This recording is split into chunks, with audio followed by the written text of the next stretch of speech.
guys, yet another session with K-Chira, and today I'm joined by a man of God from the Life Pole Church, the head pastor, Pastor Welly Odendo. How are you doing? I'm fine, how are you? I'm doing great too.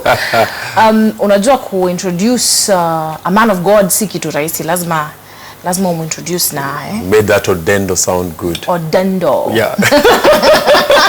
Let me tell you what I like about Pastor Welly Odendo. He's very welcoming and he's very open to hearing everybody because that's where the church is supposed to be. And I found out that he likes Tupac.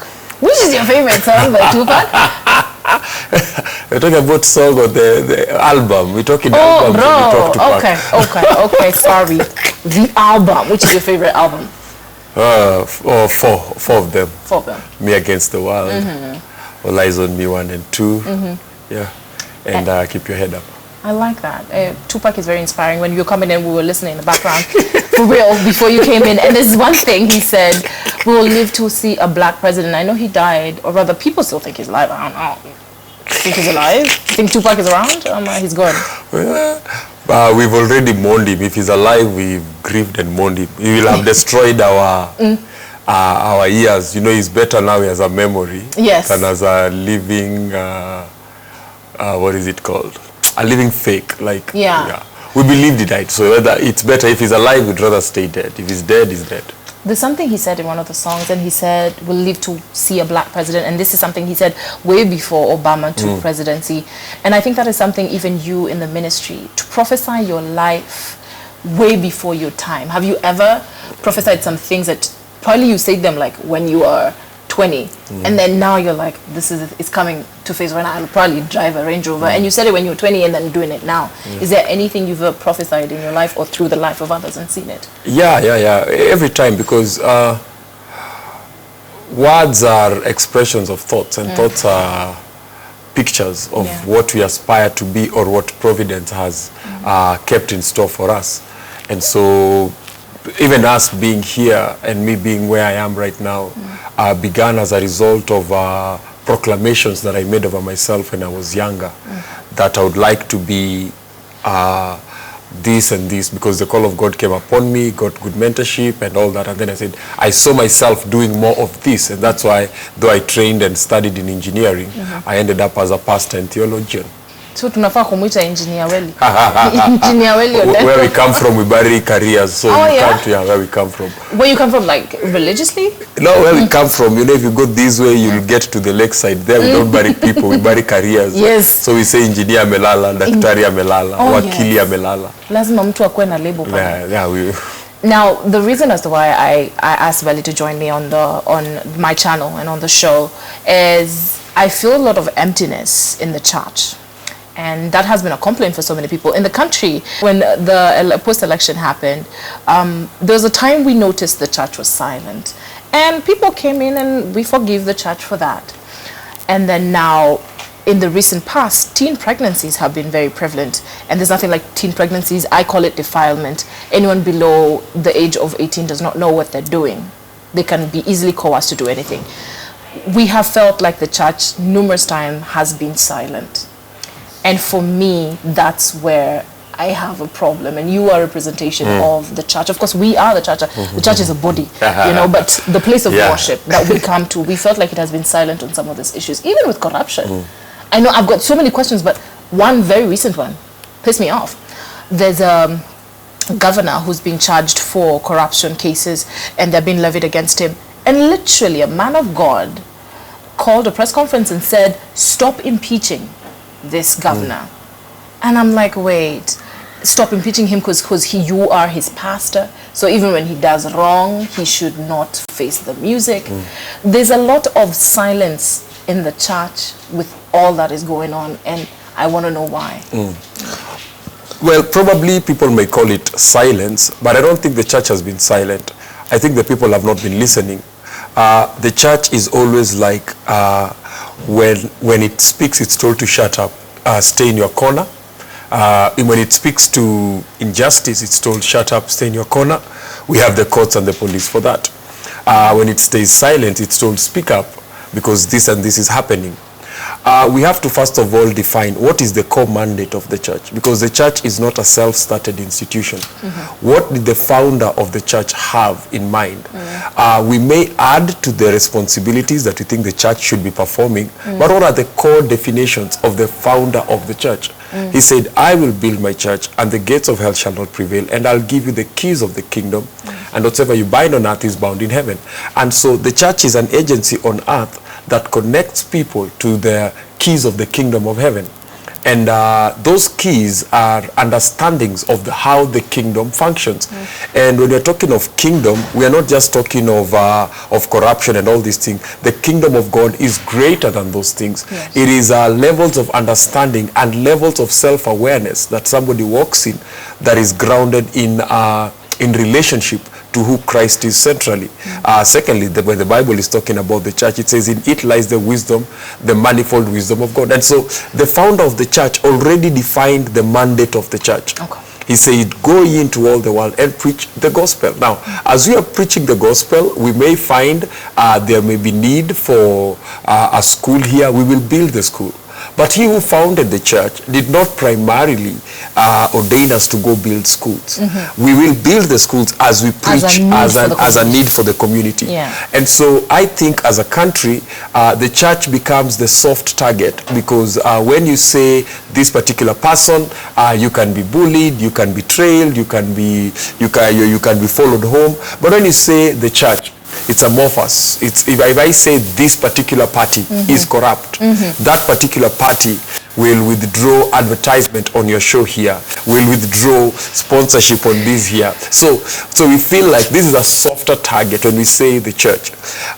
There are agencies, that's why we put governments in place. The government puts up systems that can make sure that corruption, there is no part in the Constitution of Kenya that legitimizes corruption.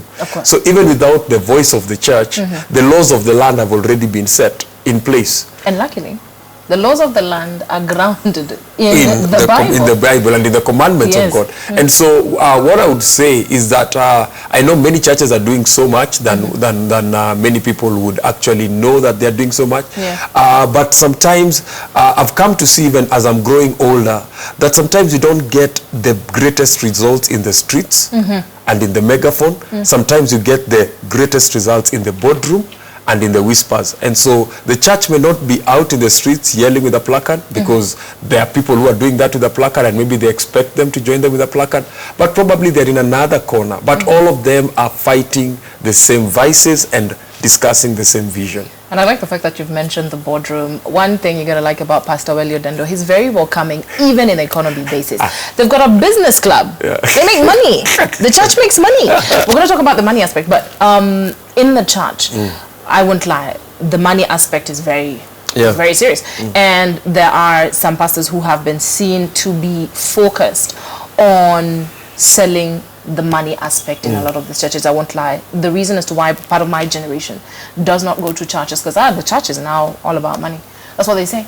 And it takes me back to, I feel the silence, because you see some of your friends in the industry, I can call it, in the ministry. What? This is not an industry. This is a ministry, bro. Yeah, you done the industry. In the ministry. And would you call out another pastor if you see them just preaching about money and anything else?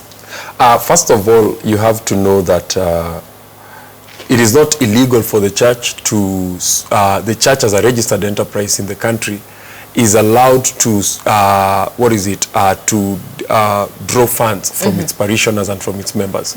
It's just like every other society, so that it may be able to achieve its functions. You may not know that church is capital intensive. If the people are not fed. Rewind selector. Repeat that one more time. Probably someone does that. The church is capital? It's capital intensive. By that I mean, when this pandemic hit, everybody said the church should feed the people. For the church to be able to feed the people, where we live, the church does not have granaries, the church does not have, it has to buy like every other entity. Okay. It has to buy like every other entity. When corporates, when this pandemic hits, when they do it, they call it generosity. Yeah. But when nobody gets angry when they say this particular company is not feeding people, or when somebody is chased out of their house and they have to run into the church, and now the church has got to suddenly look for a way to house that person or get that person some form of shelter. Now, it is not that the church operates from heaven's account. And this heaven's account is like, it doesn't require funding, because there are people who are on payroll, there are people who cost of electricity. There is nothing that is subsidized for the church. Okay. You have to... Other than the fact that you guys are tax-free. No, we pay salary tax. When we pay to the government. Pastors pay taxes on their salary. For those who are saying the church is not taxed, yeah. There you go. Pastors are taxed. You're taxed on your salary. Even for you to get a waiver, the process of getting a waiver is the same process any other person who wants to get waivers. You have to justify why you need a waiver on a product, and that's why when we go to buy sound equipment to do to make our place better, we buy at tax with tax in it. So we don't operate in that illusion that you're tax-free. Now, I'm saying that to say that coming from that background tells you that there are always elements in every enterprise. There are always elements. But there are always mechanisms within of dealing with those elements. What I would say is that my job as a pastor was not to clean up another pastor. Okay. My job as a pastor, Paul says, is to feed the flock that God has brought to my care. And that is to say, if I do my job well enough, those under my care will be safe from those elements that exploit. You've come, we've used the roads. Are there elements in transport industry that make it bad for the matatu industry? Yes. Are there elements in media that make it bad for media? Yes. Are there elements? But if we go and say we want to first remove the elements so that we can run the particular enterprise, it will not work. It is almost a utopia that you're trying to create. So I would say my core business is to train my people so that they can be able to detect and see where are the shortcomings of this particular ideology and this particular thing. Also, when people are under your authority, then now you have authority to speak to them. I cannot take jurisdiction over somebody who is not under my authority. Okay. Yeah. When COVID came in March, I won't lie, I'm one of the people who hasn't gone to church since March. And we're in September. So, well, sijakuwa nikienda kanisani. I won't lie. I feel like that's wrong. I shouldn't, because I'm an avid churchgoer. I'm an Anglican, so I like good church. I love it. I feel refreshed every time I go. But I won't lie, one of the things that is becoming a norm is that fewer and fewer people are attending church. More and more people are consuming church through the internet, you know. We've got packaged of small videos that have been sent even on TikTok and all this, very inspiring, pastors praying for us through TikTok and Instagram and all this, which is very interesting. I don't know, is that something you think you can do? Well, yeah, you have to do all, because our mission is to go and make disciples. So anywhere you can make a disciple, you have to go. We're going to do a TikTok video. That's okay. A good one for the Bible. But there's something I'm realizing is that, especially during the time of COVID, a lot of people feel like they have not felt the church, and now the attendance it's decreasing over time. And of course, with COVID, we don't know if people are ever going to go back to church. There are some people who might never go to church, just like, because we're not going to gatherings. We might never, but then it's sad. They wouldn't go for gathering, but they'll go out to turn up and enjoy, you know, a drink or two. But what is the dynamic to bring back the folk into church? I would say this, first of all, that there is an inner void in every man to connect with his maker. Now that void cannot be filled by anything. The fact and virtue of that void will make a man always draw back to his maker. Technology, alcohol, disease may come and cause a sense of breakaway. But there's always a magnetic and gravitational pull towards your maker. Yeah. So I am not scared whether people will go back. I know they will go back, whether they feel like going back. Something will drag them back to church. The second thing I'll say is that because of what has occurred, there has become a global disruption of how people consume content. And the church is one of the greatest content creators. Most of these comedians started in the church, singers started in the church, dancers started in the church. It's the first platform that gives people the place to develop their raw talent and refine it. And so it's the first place where people consume talent. And so they will go, because people will still have talent, and they will have to find platforms that they can display that talent. And the church is the first home for raw talent. And so these people will still find their way into the church and find their place in the church. And because the church is one of the largest content creators. And so because of the global disruption that now the church has had to operate in a different sphere, what has happened is not that the people are not going to church, it's the discipline that people had is what they've changed. And now, because you can consume church via media, you see, you used to have Sunday best. Now you can watch church in your pajamas. And slowly by slowly, that becomes normal. You can consume church, and then quickly you can change. You can go through church like a menu. When you are at Anglican, you are not at Life Pool. But now we are in a space where you can be listening to Anglican when your pastor is turning a page. You can click over and move over to Life Pool and consume it at the same time. So you can consume a lot of church simultaneously at the same time from the convenience of your home. How good is that for you? It's not good. It's not healthy, because the church is not just a place you believe, it's also the place you belong.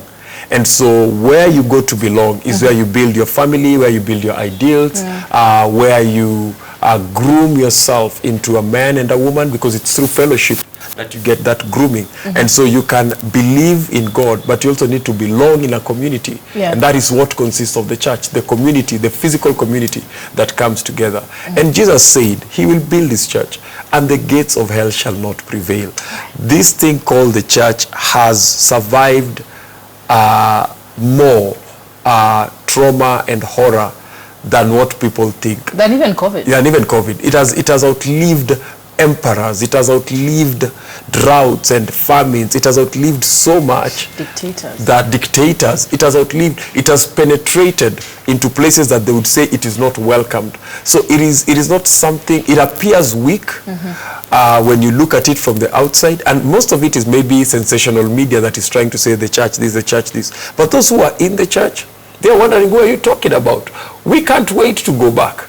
But those who have been influenced, either some journalist took a picture, maybe there are over 50,000 pastors, and he did a feature on one, and then he said church is this, and then now that tainted the image of the entire enterprise, because with mass media in this country, the church is not an advertiser. So and media runs on advertisement or advertisement. So they feel like the person who doesn't advertise, then he should then provide the entertainment. So yes. You might as well. Church is a form of entertainment. I want to know, but have you felt the impact in your church with COVID? Yes, we've felt the impact, because leading people from the convenience and comforts of their home is very hard to track whether they are paying attention and whether they are staying in the discipline of their life and in the teachings that they're being taught. So it's very hard. It has been more arduous for us to do it. Also, there has been an element of disconnection, because as people are sampling other things, they're feeling this one is working for me.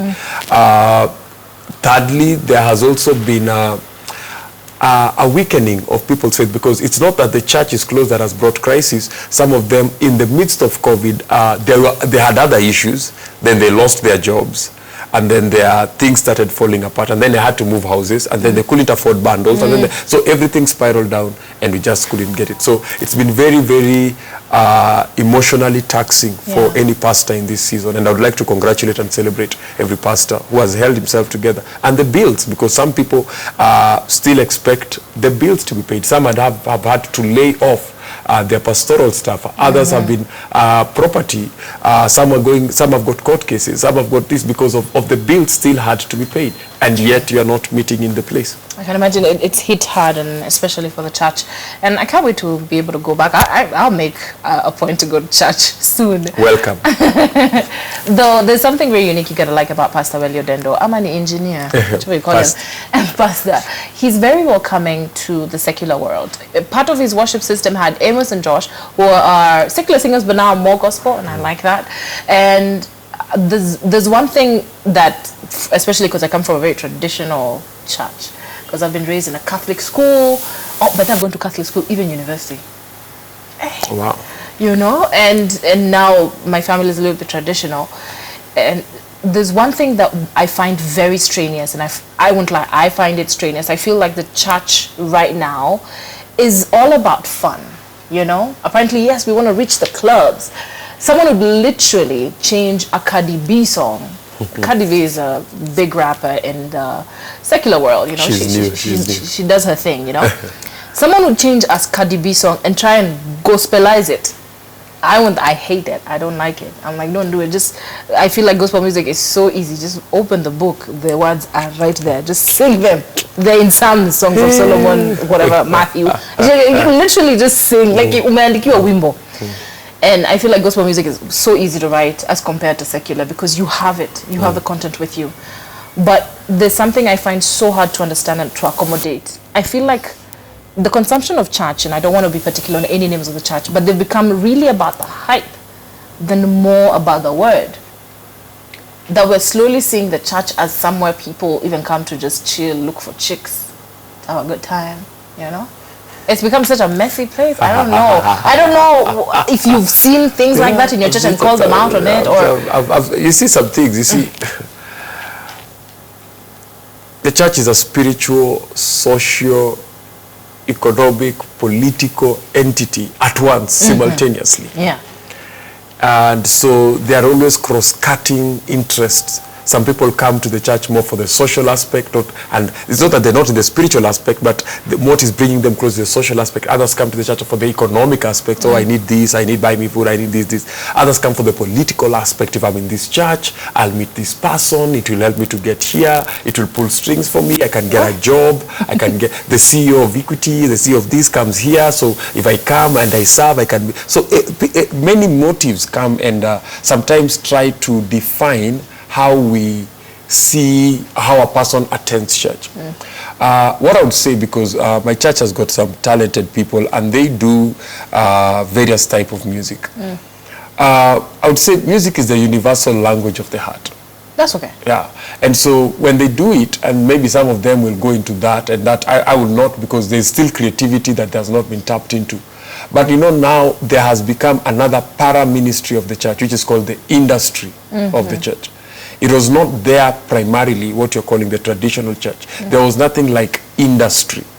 If you're in the gospel, you are not in the industry. But now things have evolved, that now there is now something you're calling gospel industry.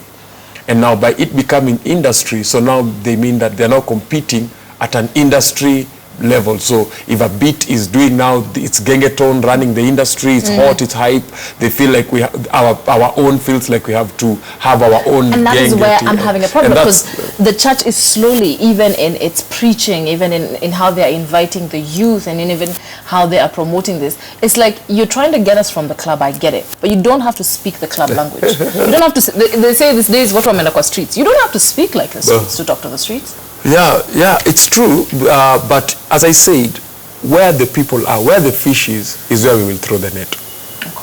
So we would like to throw the net elsewhere. But if right now is Bogi Genje, they'll expect me to know. I'm shocked you know it. Bogi Genje. Bogi Genje, Madiplo, Nama. So they'll expect me, Binairo, Governor, they'll expect me to be in tandem with that, because or else I'll disconnect. So I can only throw my net where the fish is. Okay. If you take me to a society that does not have that, I'll have to change and throw my net where the fish is. Well, that's what Pastor Welly Odendo for you, and we just wanted to take a look at the church, and I hope you're going to be going back to church and get you that word. But I want you to speak to our viewers and just give them a word of hope, or even a word to straighten them up, because some of them have been going crazy, and they need to hear from a man of God. What I can tell you, the Bible says, he who began a good work in you, he is faithful to bring it to completion. One thing you know is that I know COVID may have hit, but God is not done with you yet. Stick with God. I know it may appear as if he has left you, but you stick with God. He has gone to make it better and to complete what he started. He has never started anything that he doesn't finish, and he's not about to start with you and leave you mid-air. He is still for you, and he's not against you. And in the end, all things work together for good for all who love the Lord. If you keep loving him, he will take care of making it good. God bless you. Hi guys. My name is Gechida. You want to watch my video? How about you click on like and subscribe on YouTube and watch what we do in studio and even outside.